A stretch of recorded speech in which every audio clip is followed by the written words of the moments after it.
Hello, my mimics, and welcome back to the Mimic Commentary, episode 62.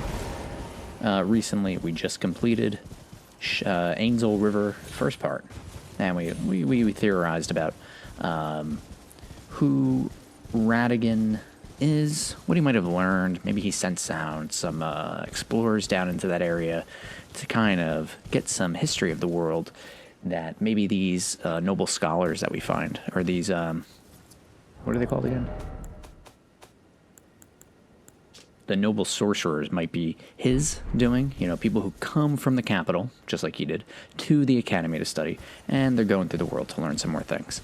Then we found a giant woman on a throne. We fought a dragonkin soldier of Noxtella. We fought a frickin' giant space monster. We did theorizing about the prisoner stuff. You know what we did. We have to do a little cleanup on this episode because there's a few items that I missed, and we're also going to do Celestial Dew. So this is just going to be a cleanup episode, and then I think our next episode we will progress. I think we'll go here first, do this stuff, and then go this way through Liurnia. Yeah, because Grace is going that way, but we want... we'll figure it out. There was a few things that I missed. The compound. One of them is over here. Here we get 3 Mikola lilies and this talisman. This is like our Oliver, I think. Yeah, these are all very similar. So this talisman next to 3 Mikola lilies, worn by ancestral followers, raises robustness, which is resistance to blood loss and frost. Blood, we think Lord of Blood. Frost, do we have anything for frost so far? I don't think we have anything for... Oh, we have ice lightning. So ice is tied to... Oh, you know what? I didn't even make the connection. In Shifa River, there's the ice lightning balls. So is this saying Mikola is resisting the Lord of Blood and maybe the Eternals? The Dragonkin were born in the Eternal City, where they knew no true sky, no true lightning, and said ice lightning was their weapon. Maybe he's resisting the Eternals? Well, there's also... We've been theorizing that the Trina lilies are tied to the Eternals. That, like, this Saint... Even though Saint Trina and these Mikola lilies and Saint Trina lilies are very similar, there's still some differences here. You know, Mikola's lilies have this... You know, they got roots. They're kind of more physical. While Trina's lilies are more ethereal. They're more spiritual. You can even see that spiritual mist coming from them. This kind of has like a gold, I guess, spirituality to it. This one has that like foggy mist. When we first met Rena, there was a foggy mist. If we look at... This is kind of celestial. That's not really foggy. Do we have anything else that kind of has that? Oh, you know what? Not the row of fruit, but row of raisins kind of have that look to it. Similar. See what I'm saying? So perhaps Mikola is resisting... It's frost, so it's not sleep. St. Trina's tied to sleep. So frost specifically. Yeah, it's interesting that we find this here. And you know what? We're going to find another one of those later in the game. So we're going to have to think about this area too. There was also someone made mention that there was more Trina lilies here that I missed. So I'm going to see if I can find them. I think they're this way. And while I look for them, I want to talk about the 2 videos I released. So, you know, I've mentioned, you know, multiple times in previous videos how I've been having issues. I think they're over here. How I've been having issues writing scripts. I get in my own head where I write so much, but then I don't like how it ends. I don't like if the beginning ties well enough. Like, I like what's in the middle, but I don't like the start or the end because I want it to be poignant. Where's the Trina lilies? I saw it on the video when I re-watched the episode that I missed them too. I think it's by one of the pillars. Maybe this one. There it is. Okay, so this is a smattering of Trina lilies that I missed. How many? Oh, 3 as well. And where did we get? And that's where the Mikola lilies were. So 3 next to the Wandering Mausoleum, where we can duplicate memories. And then that way we can actually, from right here, we get, oh, here's something interesting. Okay. Maybe this is what we're seeing. So we have these, I'll continue talking about what I was talking about before. You know me. Can't stay on track.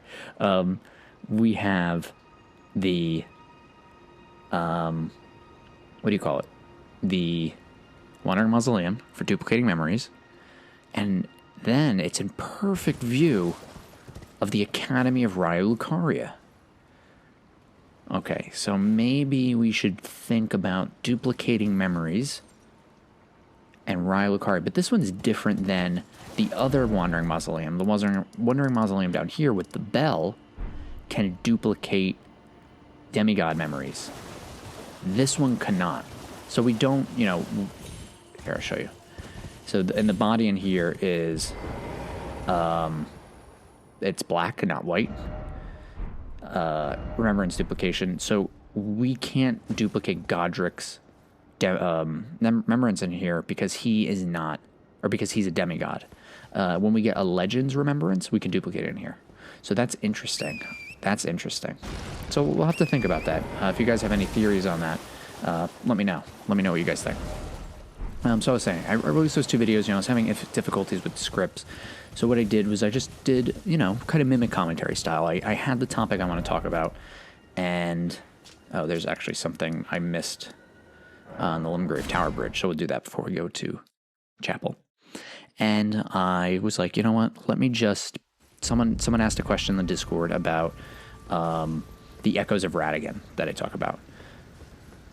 So I was like, okay, let me just do a video on that.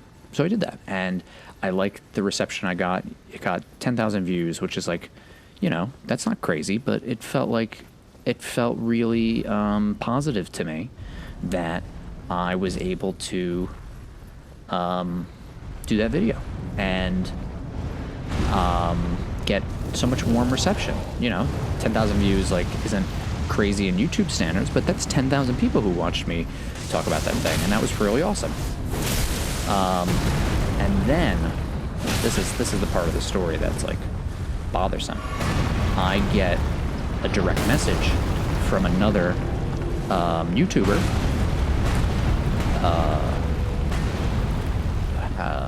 How do I put this?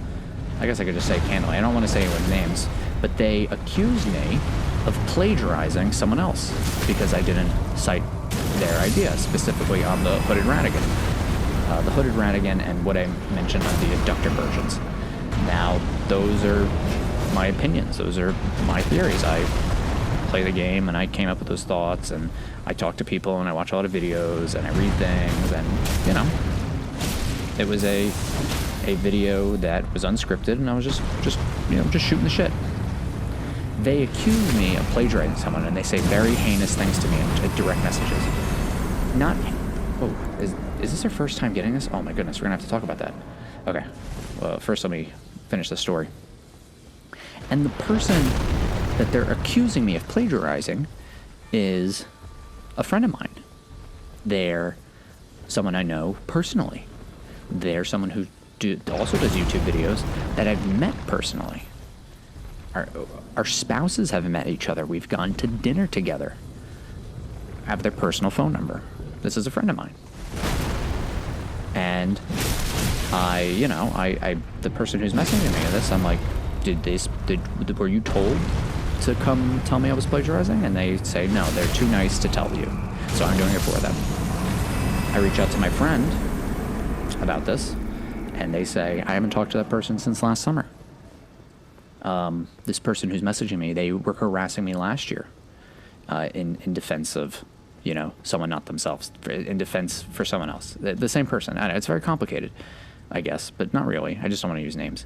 And I say to them, please, I was like, why are you harassing me? What did I do to you? I'm not, why are you treating me like I'm some sort of villain? They say I've done so many bad things already, yada, yada. So I send them my trauma video, and I'm thinking, well, maybe they don't know my story. Maybe they don't know my personal story, and they don't kind of understand the point of my channel. Elden Ring is just a way to facilitate a wider conversation, not just about the lore, but, to kind of be kind to people, share ideas, and use this as a shared interest to help people who kind of feel, either lonely or something like that. I like to talk about the lore, and I want people to have a good understanding or a holistic view of Elden Ring. But I also do this because I know that there's someone out there who's just like me, who's gone through similar things that I have.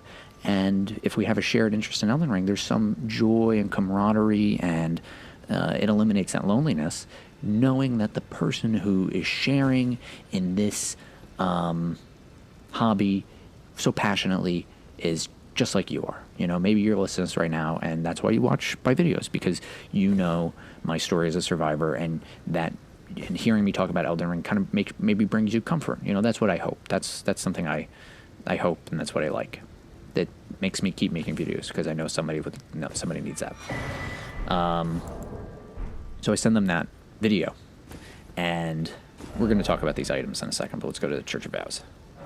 And I say, I just send it to them. I was like, oh, did you watch this? Because then I was just thinking maybe they don't understand my story. And they say, yeah, I've watched it, and I think you over-edited it, and you are, what do you call it? You're exploiting your trauma. And that was really hurtful. That really hurt me. And it made me upset. So I asked them, okay, well, please don't mess with me ever again. Don't talk to me ever again. You're harassing me. I'm going to block you. And then their friend, who also harassed me last year, they comment on my trauma video, like, maybe don't plagiarize or something.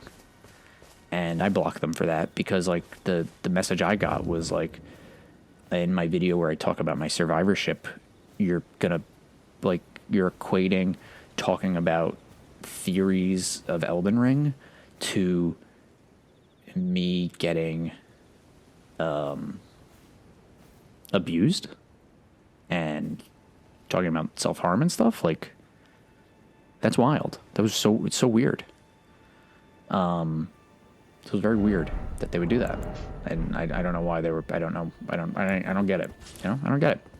I don't know what I've done to make people so upset with me like that. Then I've released that video on Friday.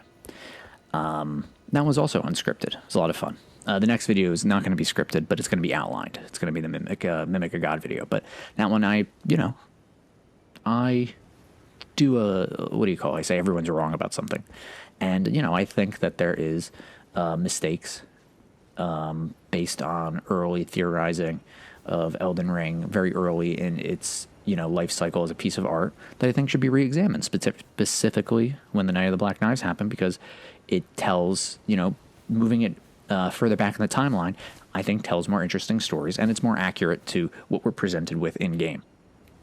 And, I think I did a fairly good job, and I think I was friendly with it. I wasn't, my goal, and I think I say it in the video, is I just want to make sure we're facilitating conversations that allow people to express more imagination and creativity when using this piece of art as a medium.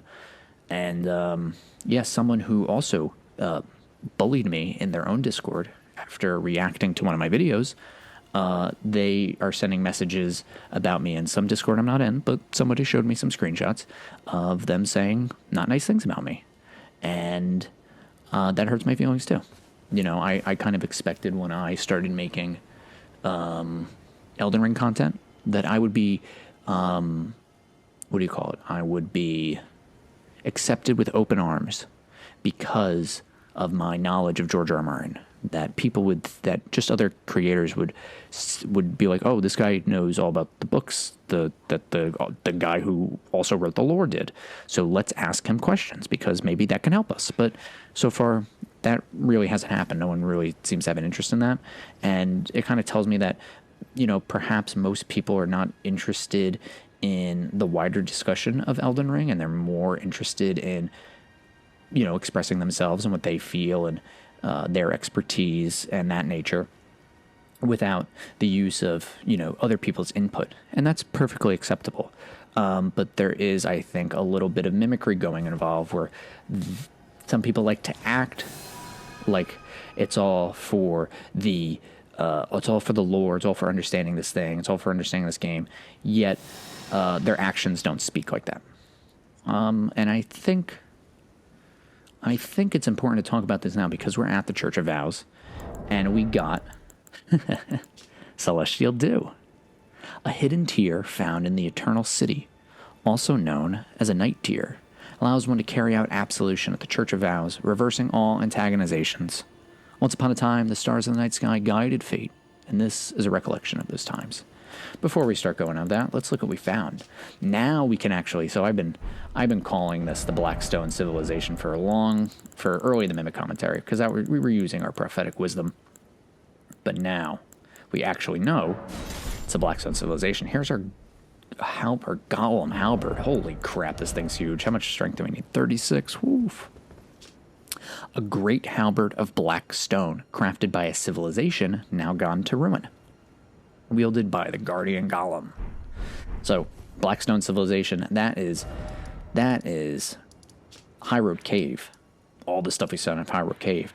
That is what the Weeping Peninsula is made out of. That is what the water is flowing out of in south of Limgrave. Let's take a look at the halberd. What do we see here? Kind of looks like... Well, first, it's big. Not as big as the one that they're carrying. I kind of see like a knot, like rope, maybe thread, maybe worms, fingers. I don't know. What do you guys see? Not seeing any spiral imagery. Older than the spiral? Oh, here was something I actually wanted to bring up because this is from one of the comments. You know, we've been pointing out the spiral. And a thing that I noticed is that stuff that has spiral imagery is like evoking old stuff. So the guardians of the minor Erd trees have an ancient pact with the Erd tree. And if we think of an ancient pact, well, so okay, it's ancient. This spiral imagery on the blade of the... You see that? The spiral imagery on the blade of the Guardian Sword Spear is part of this ancient pact. And then the other one was the Golden Halberd, Golden Vow, skill passed down from antiquity among the Knights of the Capital. So, wielded by the Order of the Tree Sentinels. So the Order of the Tree Sentinels are from a Knights of Antiquity. Oh, we can use it now. Wait, let's see. Okay, so that's from Antiquity. Golden Vow is from Antiquity, and it also has the spiral. So the spiral seems to be something that's old, so we have to look for contemporary spirals.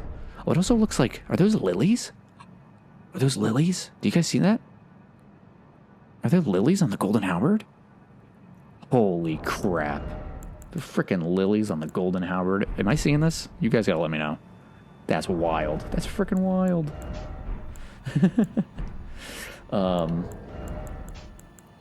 Okay, where were we? We picked up soft cotton. The guy probably on the bridge breaks it's supposed to lower fall damage. He probably fell and the soft cotton didn't save him. And the other one we got is the Ash of War Scarab. Gray scarab worn directly on the head. These scarabs roll clumps of ashes of war during their labor. Slightly reduces FP cost but increased damage taken. So they're rolling up the memories, which is interesting. Okay, so let's continue with Celestial Dew. The moon is out. Let's do our Celestial Dew. Greetings. Do you need anything? Anything new? Let's ask him about Celestial Dew. Do you possess any Celestial Dew? Then I would like to share my knowledge with you. Concerning the miracle of this Church of Vows, Radagon once cleansed himself with Celestial Dew, repented his territorial aggressions, and swore his love to Renala. The Order of the Erdtree and the fate of the moon were conjoined, and all the wounds of war forgiven.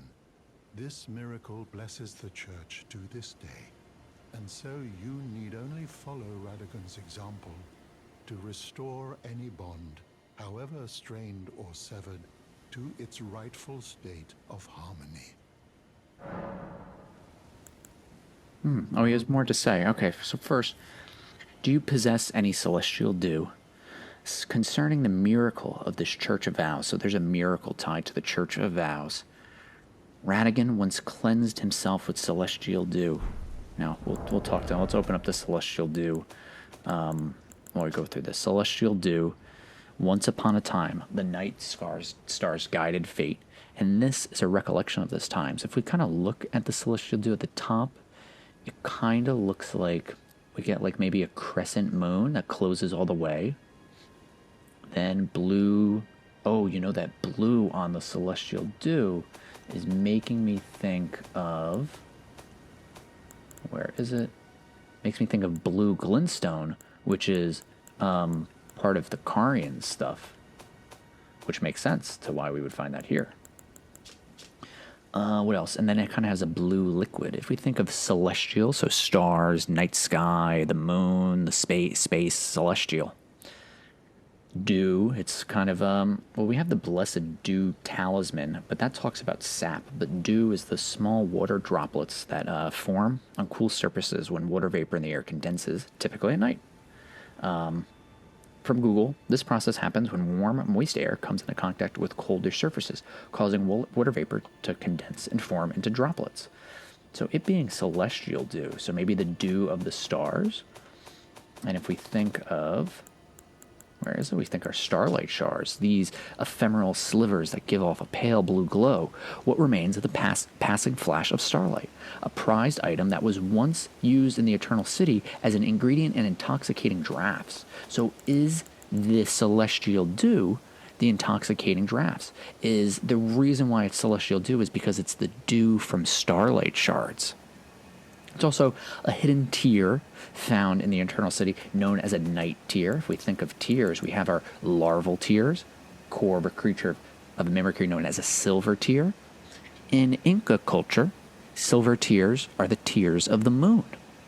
And the moon is usually considered having a silver light. So if celestial dew is the tears of the celestial dew is the tears of the stars, is silver tears the tears of the moon?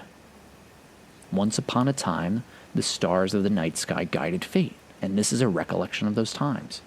So by having a recollection of those times when the night sky was guided by fate, when the stars guided the fate in the night sky, right? Is that what it is? We also have the astrologer set. Where's our astrologers? They read fate in the stars and are said to be the heirs of glintstone sorcery. But alas, the night sky no longer cradles fate. You know, as a prophet, fate and prophecy kind of go hand in hand. It's the future. Why hesitate? If the path leading to the future is clear, just close your eyes and walk. That's your fate. That's your prophecy. That's the future. It's your destiny. They're kind of all synonymous with each other. So Radigan cleansed himself with celestial dew in a sort of baptism. Okay, so he's taking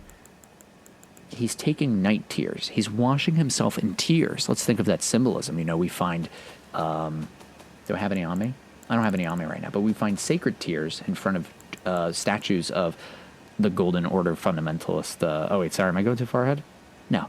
We assume that Radigan might be a Golden Order fundamentalist because the golden centipedes. So we find Radigan, the Golden Order fundamentalist, at his churches with the same tears that Marika cries, sacred tears. He washes himself in night tears, reversing all antagonizations. He's cleansed himself in celestial dew.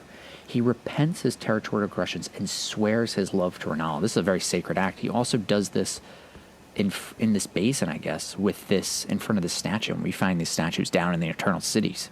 Not in the Eternal City, in and around the Eternal City. We found it by the dams.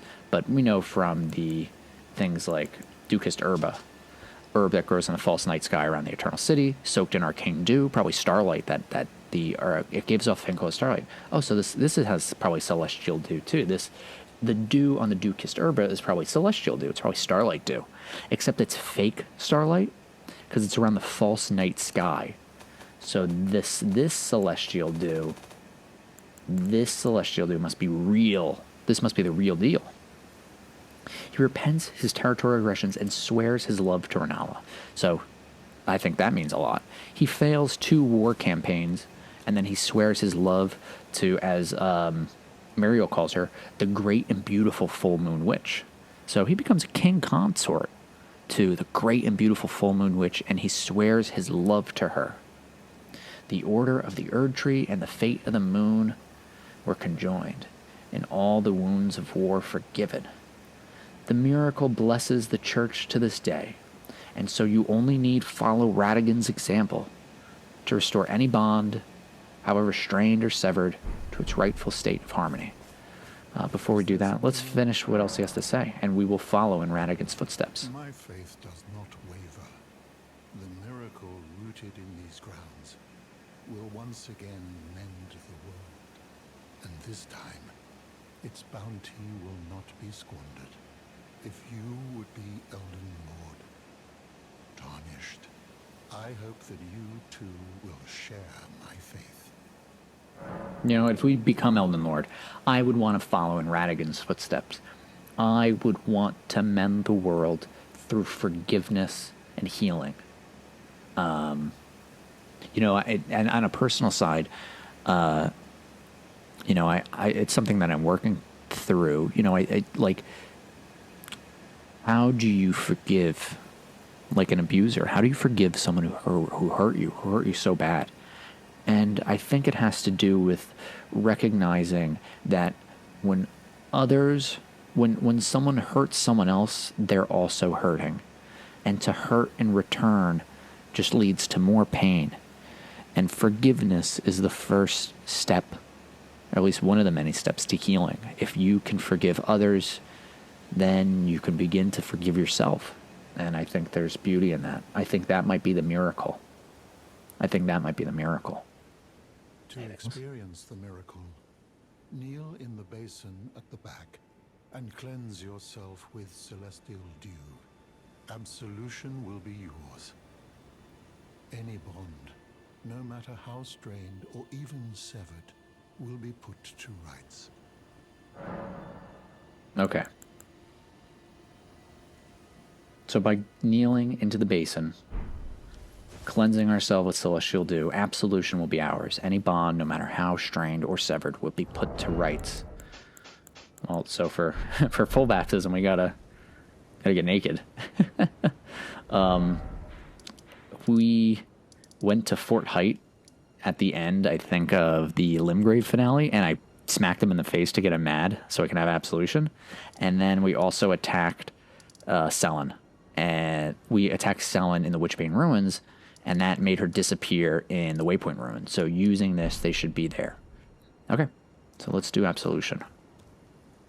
Let us atone. We will, just like Radigan, we're going to walk in Radigan's footsteps. We're going to experience what Radigan experienced here at the Church of Vows, where he repented his territorial aggressions and swore his love for Rennala.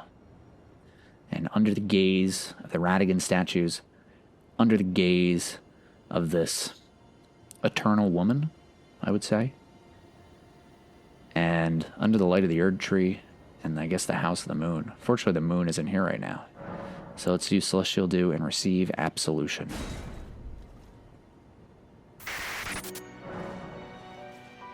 As the Black Swordsman stood, he felt the Celestial Dew run down his face, over his armor, and on his sword.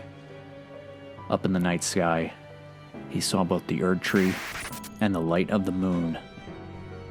As the silver light washed over him, he knew that this nightmare was far from over, for the world had come to an end. Alright, everybody. You know the drill. Let's do the thing.